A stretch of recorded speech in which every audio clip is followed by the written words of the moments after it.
लोग बड़े फख्र से कहते हैं, मियां क्या हमारे उलमा कुरान नहीं पढ़ते, हदीस नहीं पढ़ते?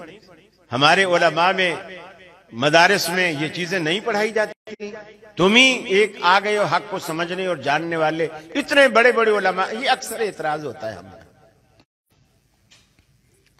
मैं उन्हें कहता हूं कि मेरे एक दोस्त ने मुझे कहा कि बिल्ली के बारे में मशहूर है कि बिल्ली को ख्वाब भी छीछड़ों के आते हैं, यानी वो छीछड़ों की दीवानी होती।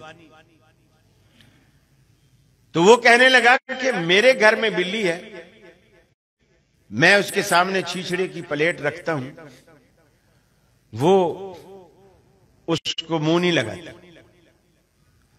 मैंने कहा नेवर, ऐसा हो ही नहीं सकता। कहते नहीं, हुआ आप चले मेरे घर देखे। जब हम जाके देखते हैं, वो प्लेट रखता है बिल्ली के आगे छीछड़े की, और बिल्ली एक हद तक जाती है और आगे नहीं जाती, प्लेट के करीब नहीं जाती।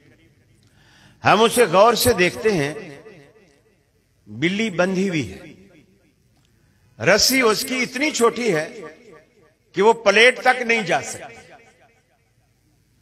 तो मैंने कहा भाई पहले इसकी रस्सी तो खोल ला, रस्सी तो खोल, तभी तो ये प्लेट तक जाएगी, फिर पता चलेगा ये छीछड़ों की दीवानी है कि नहीं। ये जो तकलीद की रस्सी है ना, ये छोटी है। जहां कुरान और हदीस रखा हुआ है, ये रस्सी बंदे को वहां तक पहुंचने नहीं देती। पहले वो रस्सी तो खोलो ना, पहले वो रस्सी खोलो।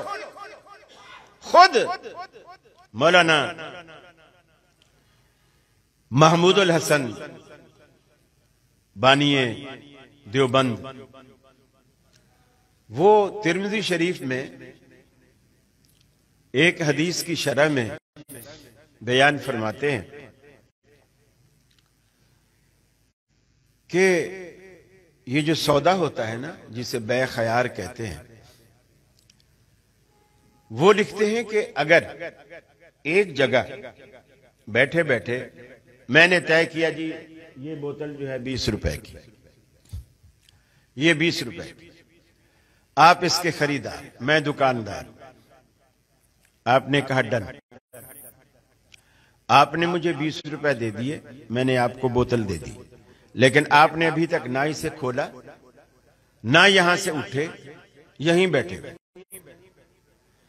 थोड़ी देर बाद आप इसे गौर से देखते हैं, फिर कहते हैं यार मैं इसे नेस्ले कंपनी का समझा था और ये तो कोई दूसरी लोकल कंपनी है, ये मैं नहीं लेता हूं। हदीस कहती है अगर वहीं बैठे बैठे उसका इरादा चेंज हुआ है तो दुकानदार का फर्ज है कि उसे 20 रुपए वापस करे, अपने उससे बोतल उससे ले। लेकिन अगर वो घर चला गया, घर जाने के बाद फिर आया और फिर कहता है कि मुझे ये चीज नहीं चाहिए, तो फिर दुकानदार को इख्तियार है, चाहे तो वापस कर दे तो उसका एहसान है, ना करे भी तू घर से होके आया है, तूने या तो इसको बदली किया है या इसमें कोई इंजेक्शन लगाया है किसी दूसरी चीज का, मैं अब शक में पड़ गया हूं, मैं ये वापस नहीं कर, उसको इख्तियार है। लेकिन इमाम अबू हनीफा रहमतुल्लाह अलैह फरमाते हैं कि जब, जैसे कहते हैं ना कि खान की एक ही जुबान, खान की एक जुबान, वो नहीं तब्दील होता। एक दाम किसी दुकान पे लिखा होता, एक दाम, टस से मस नहीं होगा, बताएगा भी महंगा, रियायत भी नहीं करेगा, दूसरी बात भी नहीं सुनेगा, भी लो या ना लो, नहीं तो जाओ, हमारा एक ही दाम। इमाम साहब फरमाते हैं अगर वहां बैठे बैठे उनकी बात हो गई, पैसा भी भले ले दे दिया, अब बात पक्की हो गई, अब वहां बैठे बैठे बदले या घर जाके वापस आए, अब बदल नहीं सकता।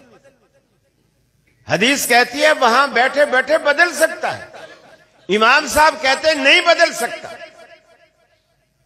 अब मौलाना महमूदुल हसन इस हदीस पर जब आए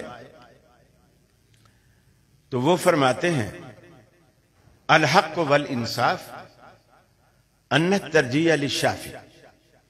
हक और इंसाफ का तकाजा यह है कि यह हदीस इमाम शाफी के मसलक की तायीद करती है और हमारे मसलक यानी इमाम अबू हनीफा रहमतुल्लाह अलैह के मसलक के खिलाफ है। हम इसको क्यों नहीं मानते? ये जानकर के हदीस सही है, हम क्यों नहीं मानते? नहनु मुक़ल्लिदूना याजिबु अलैना तक़लीदु इमामिना अबी हनीफा रहमहुल्लाह। हम इमाम अबू हनीफा रहमतुल्लाह अलैह के मुक़ल्लिद हैं और उनकी तकलीद करना हम पर वाजिब है। यानी तकलीद की रस्सी छोटी है जो हमें हदीस तक जाने नहीं देती। ये जान करके हदीस सही है। ये उसका जवाब है जो लोग कहते हैं हमारे उलमा हदीसें नहीं पढ़ते। पढ़ते हैं, रस्सियां छोटी हैं। पहले रस्सी तो खोलो ना। हदीस तो वो पढ़ते हैं, पढ़ाते भी हैं।